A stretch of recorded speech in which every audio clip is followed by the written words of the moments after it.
Bangsa Batak dan identitas bangsa Batak. Orang Batak tidak pernah mengatakan dirinya dengan kata suku Batak tapi selalu mengatakan bangsa Batak. Hal itu dapat diterima akal karena orang Batak mempunyai kelengkapan identitas yang berikut. 1. Punya tanah sendiri yaitu Tano Batak. 2. Punya bahasa sendiri yaitu Hata Batak. 3. Punya tulisan sendiri yaitu Gura Batak. 4.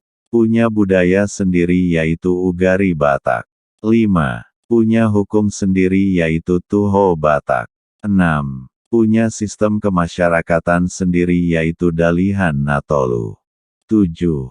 Punya struktur masyarakat sendiri yaitu Hariapan Patuhoan Banu Batak. Semua yang disebut di atas itu adalah identitas lengkap bangsa Batak. Menurut para ahli sejarah referensi, yang tidak pernah melakukan penelitian kecuali hanya membaca tulisan referensi atau jiplakan orang lain mengatakan bahwa bangsa Batak berasal dari Hindia belakang di Asia Tengah. Tetapi menurut para pinatua Batak yang jadi narasumber penelitian penulis mengatakan, bangsa Batak bukan berasal dari Asia Tengah. Sampai sekarang tidak jelas kepada kita di mana letak Asia Tengah itu. Untuk mengetahui dari mana asal-usul bangsa Batak, harus disingkirkan dulu legenda atau dongeng orang Batak yang ada saat ini di tanah Batak. Demikian juga tentang Tarombo Batak yang beredar saat ini, disebutkan bahwa Batak hanya 30 generasi saja.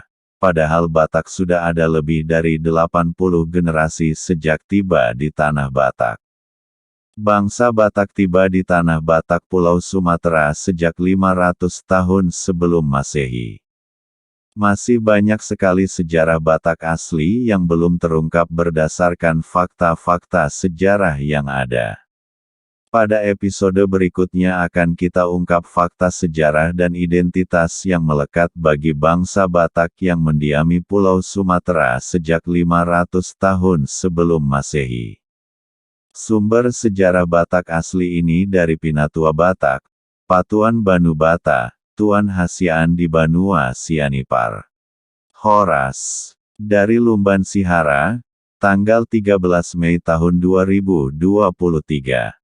Gembira Saud Pangihutan Marbun.